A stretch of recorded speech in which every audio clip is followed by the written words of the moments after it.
Manchester United can reflect on a positive week as they prepare to face Brentford in the Premier League on Saturday. Matheus Cunha and Mason Mount return from injury to take their place in the squad for the showdown against Chelsea, with both players coming on in the second half. The pair contributed defensively as Man United held on to seal a vital win over the Blues at Old Trafford. Captain Bruno Fernandes and Casemiro gave United a commanding lead over a Chelsea side that had been reduced to 10 men in the 5th minute when Robert Sanchez was shown a red card. Casemiro sending off for 2 bookable offences evened things up on the stroke of half-time, but despite Trevoh Chalobah's late header, it was the Red Devils celebrating victory at full-time. However, the Brazilian's lack of discipline coupled with no Carabao Cup action for Ruben Amorim's side in midweek means he will be suspended for the trip to the capital. That is the only negative from a positive week for the club, and with that in mind, here's a look at the latest on the Manchester United injuries. Diogo Dalot. Diogo Dalot has now missed 2 Manchester United games in a row after withdrawing from Portugal's squad during recent international break with muscle discomfort. Not much has been disclosed about the defender's injury, but his absence for the Chelsea fixture was confirmed by Amorim in the pre-match press conference.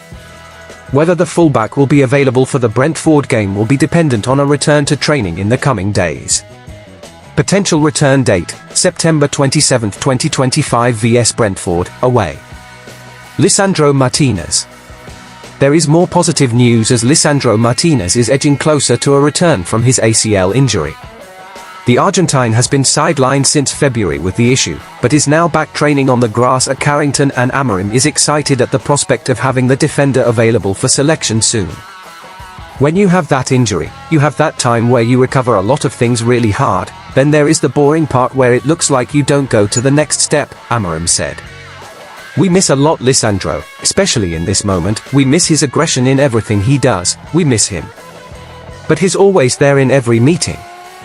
In training, he sometimes finishes his and stays to watch the training.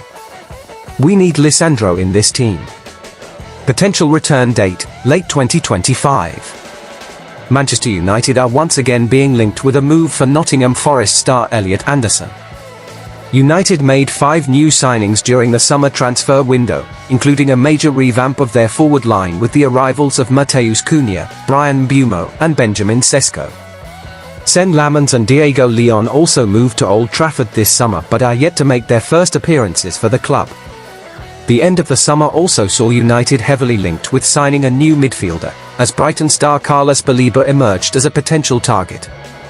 Now, though, it seems that United may try and pursue a deal for Anderson as they look to bolster their midfield options.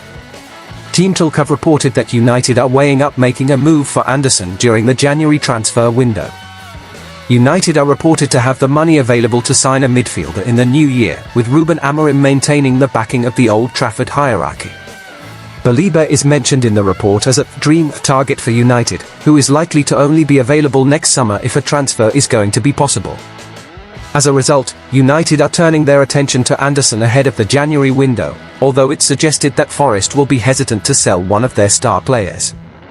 Meanwhile, Alejandro Garnacho's return to Manchester United was summed up this weekend after fan footage caught an awkward confrontation between the Argentine and Lena Euro on the touchline. Garnacho departed United in the summer, with the final straw being when the winger criticised Ruben Amorim for his lack of minutes in the Europa League final defeat to Tottenham. Afterwards, Amorim informed Garnacho that he could leave the club in the forthcoming transfer window. Following the summer break, Garnacho informed the club that he wished to leave Old Trafford and became a member of the so-called bomb squad. With his heart set on remaining in the Premier League, the winger managed to earn a move to Chelsea, much to the displeasure of United fans. Just a couple of weeks after the deal was completed, Garnacho returned to Old Trafford for the league fixture between his old and new clubs. As soon as he exited the team bus, he was booed by home supporters and jeered when he entered the field for the pre-match warm-up.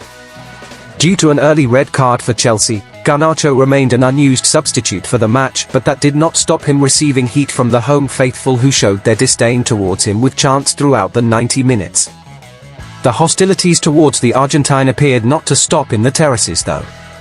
Footage captured from the Stretford end and circulated on X appears to show a tense confrontation between Garnacho and his former teammate Euro. As the Chelsea man jogged down the touchline, he was met by the centre-back. At first, it appears that Garnacho attempts to greet Euro, but when that is not reciprocated, he barged into the defender before making his way over to Kobbie Mainoo, who did acknowledge him. Joshua Zirkzee also shook Garnacho's hand, but the awkward reunion with Euro clearly showed unrest between the United camp and the winger. Elsewhere, Ruben Amorim capped off Manchester United's hard-fought victory over Chelsea with a classy gesture that has further endeared him to the Red Devils faithful. Despite torrential rain lashing down outside Old Trafford, the United boss stayed until late in the evening to sign autographs and take photos with supporters. The act of appreciation followed a much-needed 2-1 win that lifted pressure and boosted morale. United beat Chelsea 2-1 in a rain-soaked clash that saw both sides reduced to 10 men. After the game, hundreds of supporters waited outside Old Trafford in grim conditions to meet Amorim. The Portuguese coach obliged, staying until after 9 p.m. to greet fans, sign shirts and pose for selfies in the pouring rain. The victory not only provided a morale boost but also gave Amorim vital breathing room after a tough run of results. His willingness to connect with fans beyond the pitch shows a human side that has struck a chord with the United faithful. The bond between manager and supporters could prove crucial as he looks to build trust and stability in a new era at Old Trafford. Amorim welcomed the win but stressed the importance of consistency moving forward. He said, "Now it's time to create a bit of momentum. We deserved the win, it's just one win. And we need to think about the next one.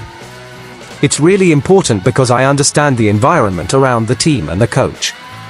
It's Manchester United winning a game at home, it's just that. 3 points.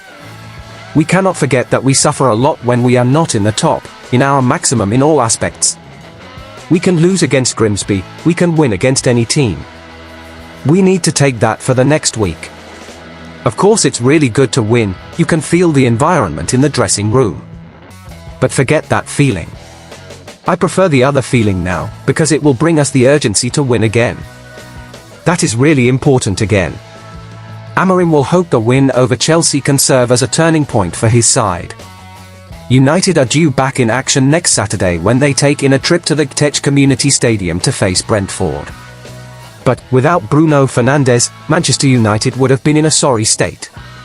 There were plenty who felt it was time for Fernandes to move on in the summer when he received a huge offer from the Saudi Pro League. But given their poor judgment in terms of recruitment, it could easily have pitched United into even more strife than they have been in recently. United have not won successive Premier League games under Ruben Amorim. They now have a chance to do so at Brentford next Saturday. But they have also only won 2 out of 3 twice before the present run under the former Sporting coach.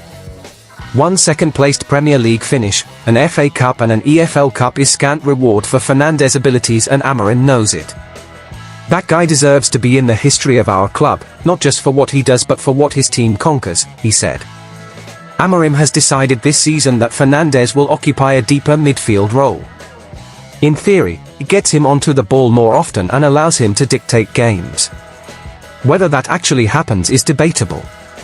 What definitely happens is Fernandes' weakness in tracking runs and spotting danger is exposed. He was to blame for Emile Smith-Rowe's equaliser for Fulham at Craven Cottage last month and Phil Foden's opener in the Manchester derby. Being opened up to criticism may be irritating given what he offers defensively. Yet his emotions at the end gave no indication he was falling out of love with United, quite the reverse in fact. "Obviously I'm very proud of those 2 massive milestones, but it's not something I was aiming for," Fernandes told Match of the Day. "I just aim to play the next game." Meanwhile, United defender Luke Shaw says Roy Keane's stinging criticism of him after the Manchester derby defeat hurt, but the former Red Devils skipper was correct in his assessment. Keane attacked Shaw for his defending for City's first goal, when he allowed Jeremy Doku to get past him far too easily, saying he was playing as though he didn't want to tackle anyone. Shaw, who is approaching 300 games for United, was far better in the 2-1 win over Chelsea at Old Trafford and played a significant role in Casemiro's first half goal.